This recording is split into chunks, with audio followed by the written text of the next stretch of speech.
Ready? Oke. Ya. Ini berapa orang yang nggak masuk? Yang di sini. Apakah ada semua? Satu. Oke. Ya, karena ada yang juga masih ganti atau masih mandi. Nah, kita langsung saja masuk pada hari ini. Ya. Pada hari ini kita akan mempelajari kaidah peribahasaan teks persuasif. Ya, kemarin kita sudah mempelajari teks persuasif bersama Ibu Desi. Apa yang dipelajari kemarin? Apa aja? Poster. Lalu yang teks persuasifnya? Tujuan, ciri-ciri. Lalu apa lagi?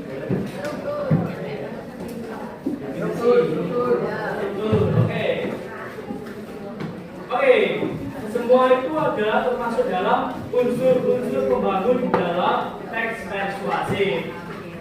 Ya, hari ini kita akan memperdalam tentang kaidah kebahasaan teks persuasif. Jadi, pada siang hari ini atau pagi hari ini kita akan memperdalam dalam lagi tentang kaidah kebahasaan teks persuasif. Anak-anak mungkin sudah tahu di argumentasi kaidah kebahasaan itu seperti apa. Jadi yang hari ini kita akan memfokuskan pada kaidah kebahasaan teks persuasif. Oke. Jadi sebelum kita masuk ke tujuan, Bapak punya sedikit baru nih. Nah, SDG-nya kayak gini. Jadi ikuti saya. Jadi nanti misal kupikir-pikir 1, 2, 3. Kupikir-pikir 1, 2, 3. Kupikir-pikir 1, 2, 3. Ikuti saya. Jadi misalnya ikut saya, jadi ulang dari Bapak dulu. Nanti Bapak gerak, kalian ikuti ya. Nah, nanti setelah Bapak gerak sudah, nanti Bapak akan menuju sekarang. Nah, jadi nanti yang ikuti ya. Nah, kayak gitu. Tapi sebutin nama ya, disebutin nama. Jadi gini, kupikir-pikir 1, 2, 3. Kupikir-pikir 1, 2, 3. Kupikir-pikir 1, 2, 3. Ikuti saya. Nanti ikut. Nah ini mulai gerak ya. Jadi depannya itu jadi gerak. Ikuti saya. Ikuti saya. Ikuti saya. Sekarang dan tunjuk sama ibu nama ya. Nah gitu. Bisa dipahami? Bisa dipahami tes Riki Pak Giri? Baik, selamat berdiri. Berdiri ya. Baik. 1, 2, 3. Kupikir-pikir 1, 2, 3. Kupikir-pikir 1, 2, 3. Kupikir-pikir 1, 2, 3. Ikuti Bapak. Ikuti Bapak. Ikuti Bapak. Ikuti Bapak. Sekarang kamu. Bisa saja. Jadi nanti tunjukkan gaya ya. Kupikir-pikir 1, 2, 3. Kupikir-pikir 1, 2, 3. Kupikir-pikir 1, 2, 3. Ikuti Angel. Ikuti Angel. Ikuti Angel. Ikuti Angel. Sekarang. Emang enggak? Motong. Oke, mana ya? Kupikir-pikir 1, 2, 3. Kupikir-pikir 1, 2, 3. Kupikir-pikir 1, 2, 3. Ikuti Rangga. Ikuti Rangga. Ikuti Rangga. Ikuti Rangga. Sekarang kamu.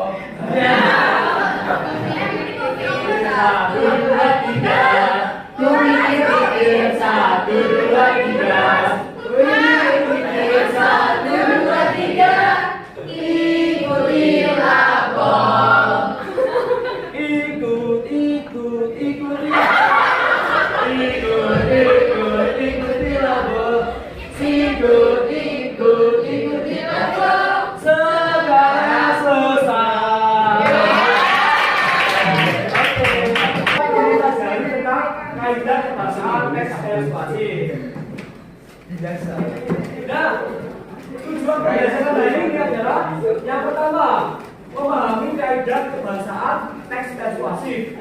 Jadi kita akan memperdalam lagi tentang kaidah kebahasaan teks persuasif. Lalu yang kedua, kita akan menganalisis kegiatannya adalah menganalisis teks persuasif. Kemarin sudah berkosong kan? Nah, sekarang kita menganalisis tentang teks persuasifnya. Oke, kita lanjut. Ya, kita mulai ke materi.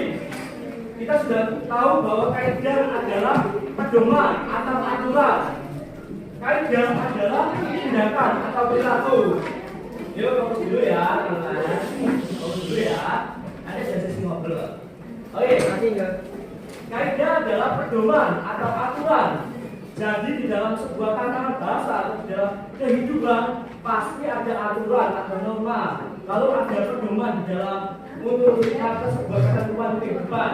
Jadi kaidah ini bisa diartikan bahwa adalah pedoman untuk menciptakan sebuah kebenaran, ketertiban ataupun keefektifan dalam berkomunikasi atau dalam berbahasa dan sebagainya. Jadi kaidah seperti itu. Lalu kita masuk ke dalam arti selanjutnya, yaitu adalah kaidah kebahasaan.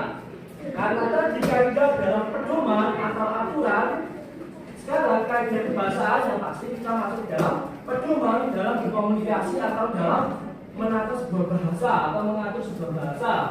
Jadi biasanya di dalam kaidah kebahasaan menyangkut aspek-aspek linguistik atau tatanan bahasa.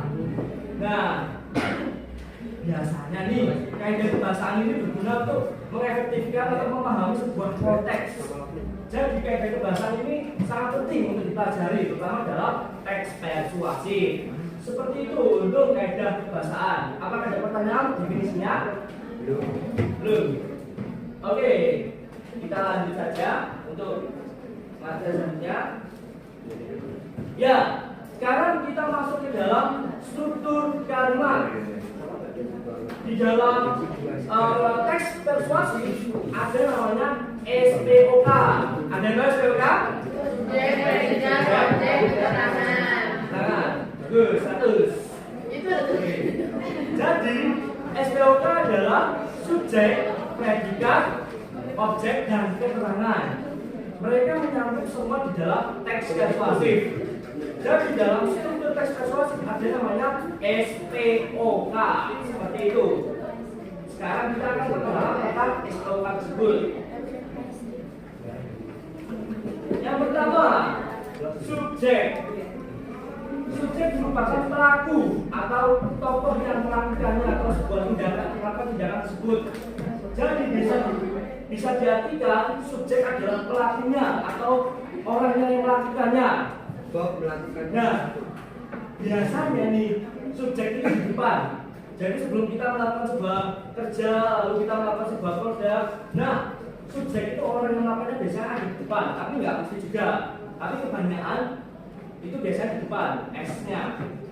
Untuk memperkenalkan siapa yang melakukannya, siapa yang bertindak dan sebagainya. Nah, biasanya nih subjek ini berupa kata benda atau orang atau frasa yang menjadi fokus utama di dalam kalimat subjek tersebut.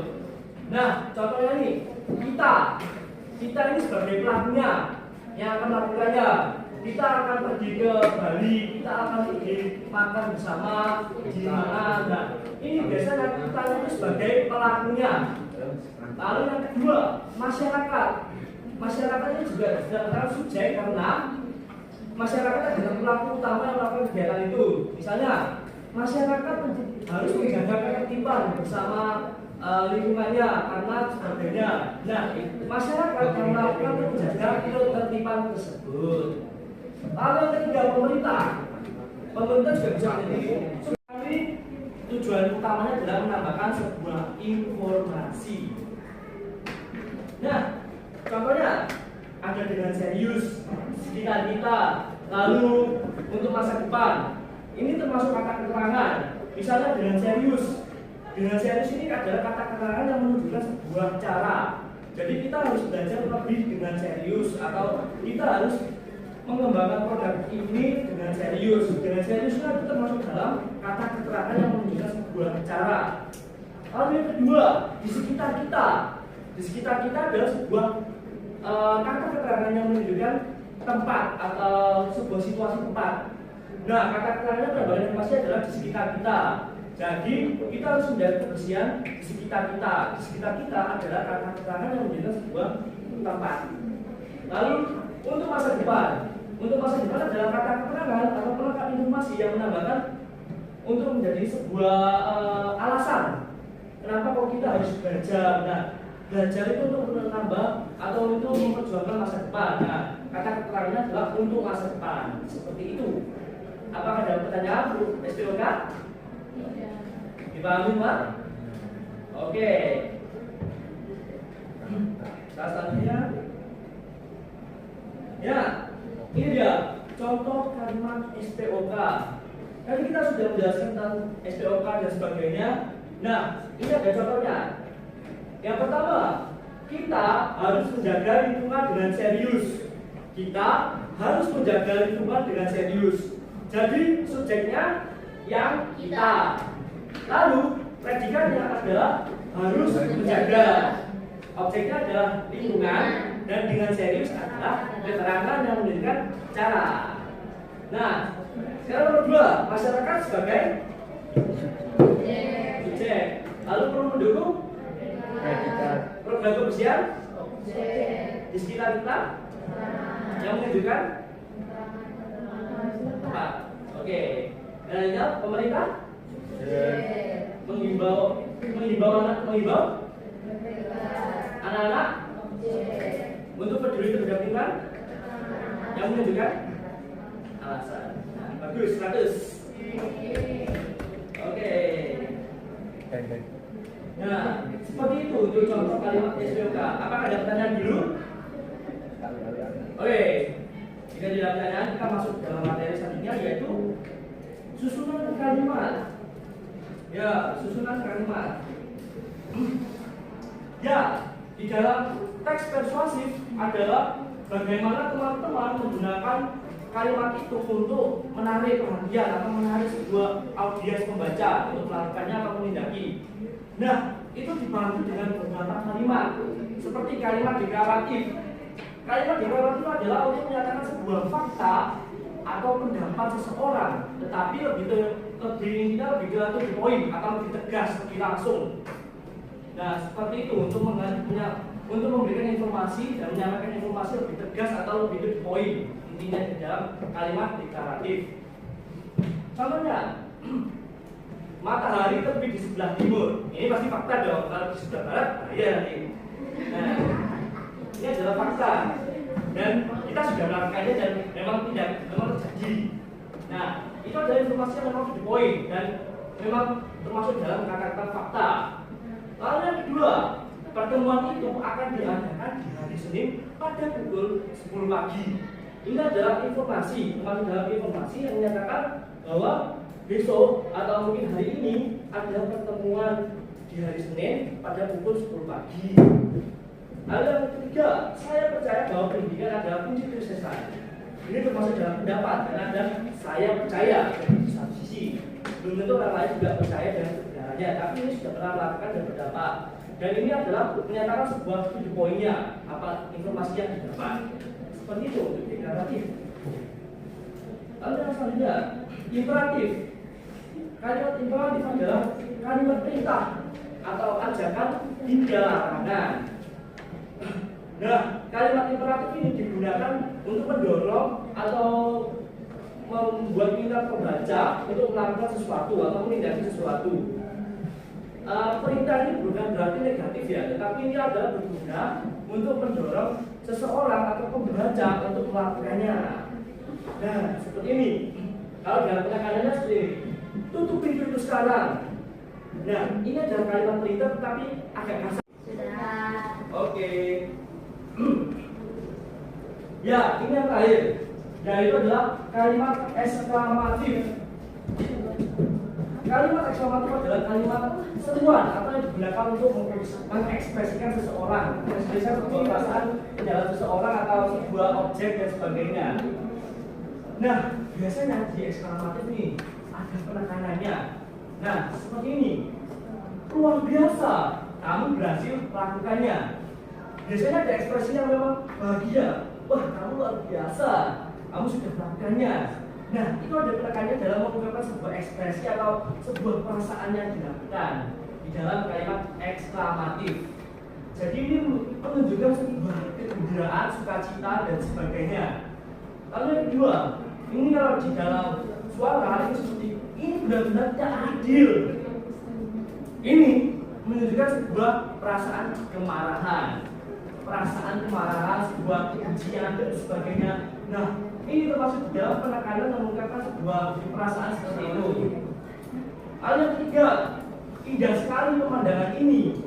Ini menunjukkan sebuah kekaguman atau sebuah istilahnya kagum dengan seseorang atau seseobjek dan sebagainya. Ini bisa jadi kayak kamu cantik sekali hari ini, kamu ganteng sekali hari ini.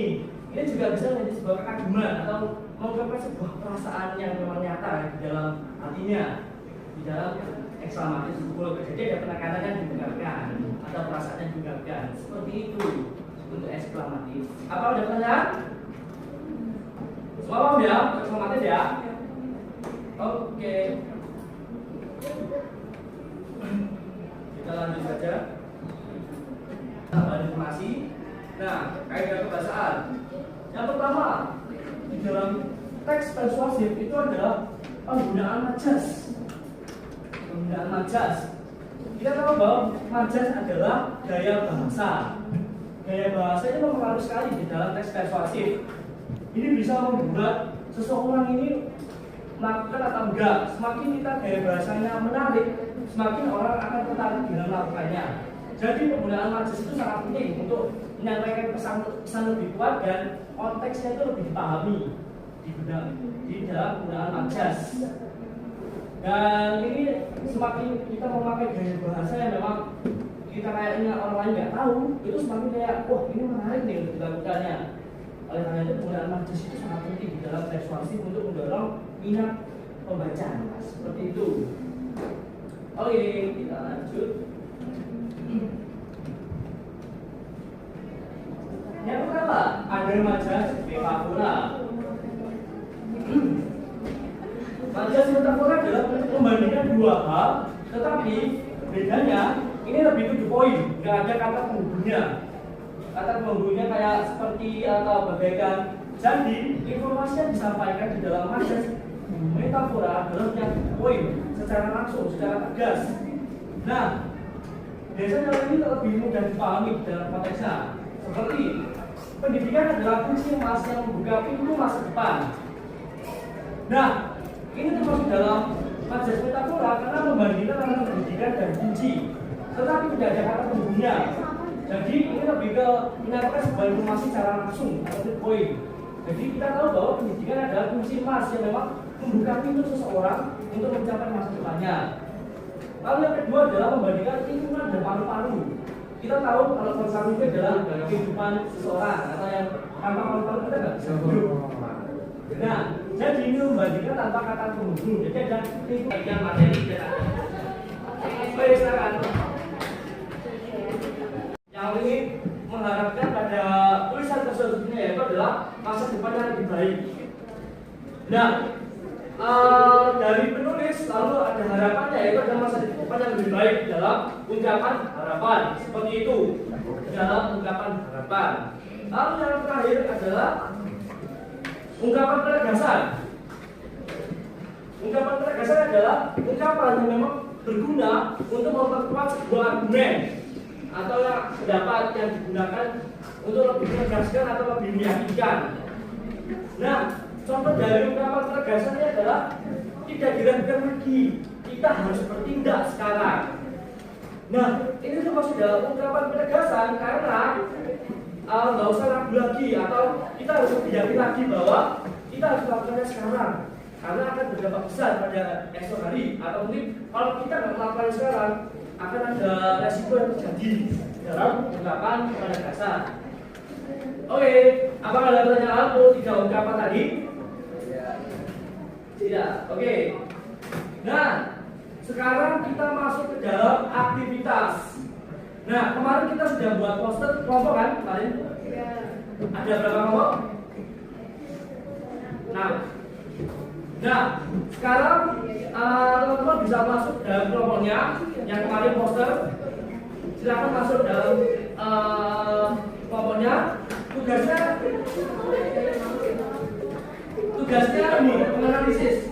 Teksnya sama kayak kemarin ya. Teksnya sama kayak kemarin. Ya, silakan di scan. Teman-teman bisa scan untuk berapa ini untuk teks yang kemarin kita bicarakan.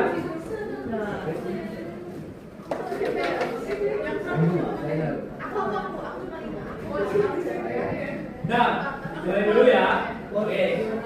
Tugas hari ini adalah nanti teman-teman sudah dibagikan teksnya kayak kemarin, teks 1 siapa, teks 2 siapa. Nah, tugasnya nanti di paragraf pertama nanti teman-teman bakal melihat analisis untuk SPOK-nya. SPOK-nya yang tadi sudah dibahas. Enggak harus SPOK ya, bisa SPK atau sebagainya. Nah, nanti teman-teman yang paragraf pertama aja menganalisis SPOK-nya. Lalu tugas kedua adalah teman-teman akan menganalisis kaidah bahasanya, kayak kalimat deklaratif, lalu ada imperatif dan sebagainya. Nah, itu semua paragraf. Tetapi di teksnya ya. Lalu yang ketiga, teman-teman akan mengamati majas di semua paragraf itu. Jadi majasnya apa aja? Kira-kira misalnya makan, majasnya ini personifikasi. Lalu makan aja kayak makan tahu tempe, majasnya adalah personifikasi. Nah, itu aja, nggak usah pakai alasan. Oke, untuk tugas apakah sudah tahu semua? Jadi, yang pertama, untuk paragraf pertama aja, teman-teman akan menganalisis SPOK-nya. Jadi misalnya, saya makan tahu tempe, sayanya sebagai subjek, lalu makannya sebagai predikat dan sebagainya.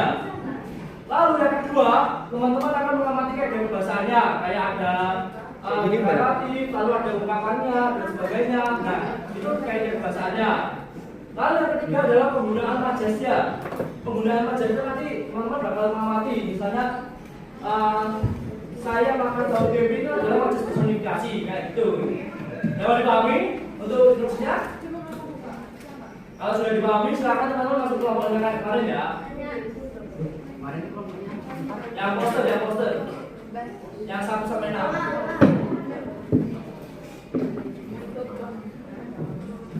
Oke, silakan masuk. Taton.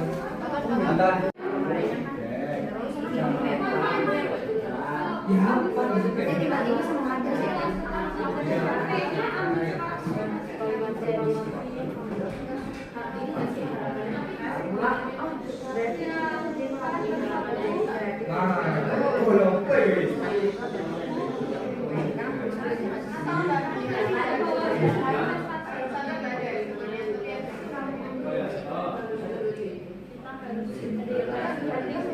yang sucinya dari banyak dari tahun ini waktu kan sudah kan memiliki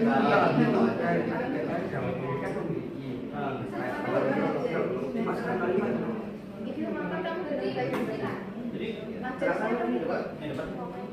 banyak dari kita yang memiliki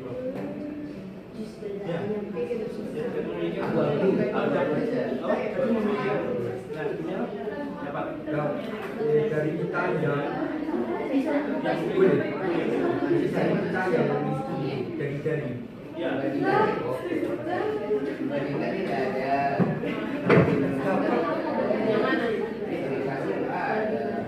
insya Allah lagi makanya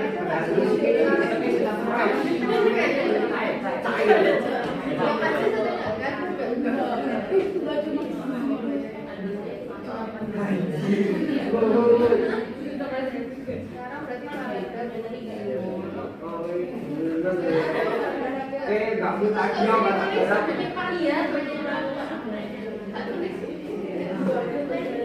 astagfirullah ya bentar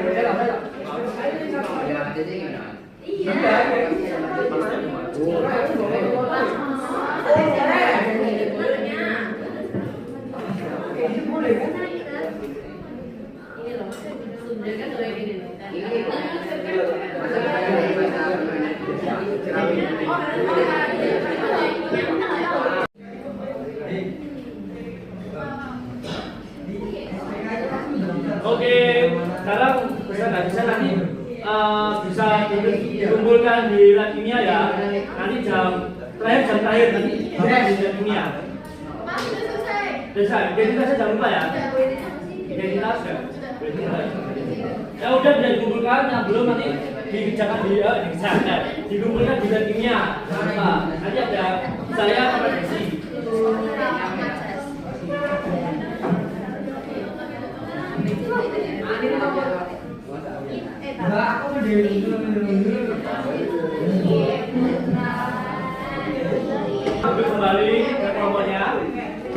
Kembali ke kelompoknya. Nah, bisa kembali ke kelompoknya ya. Oke. Ya, dengerin Bapak dulu ya. Hari ini kita telah membahas tentang kaidah kebahasaan dan sebagainya, lalu mengajar. Tadi juga membahas tentang beberapa kalimat-kalimat seperti tadi ada deklaratif dan sebagainya. Ya, untuk pertemuan selanjutnya besok kita akan ulangan. Temanya tentang argumentasi sampai persuasif. Nanti salah satu orang kasih nomor kuliah ya. Nomor saya. Besok. Jadwalnya besok kan? Jadwalnya besok ulangan ada 50 soal. Ada 50 soal. Nanti ada pilihan ganda, lalu mencocokkan benar atau salah. Tapi ada sesuai poin yang bisa kita nomornya untuk ini.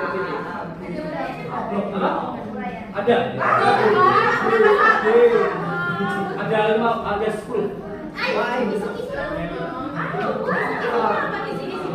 Kisi-kisinya pokoknya dari argumentasi awal. Oh, pokoknya di PPT semua ada semua. Iya, nomornya tadi bisa kasih satu nomor.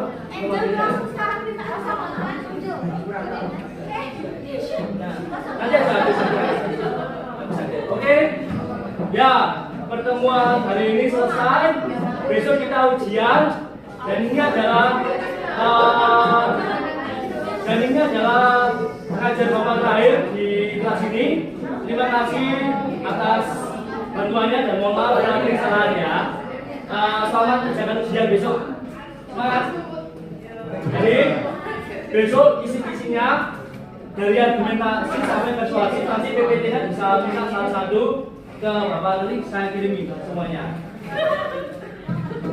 Iya, nanti aja. Oke, apakah ada pertanyaan besok? Oke, semangat ujiannya.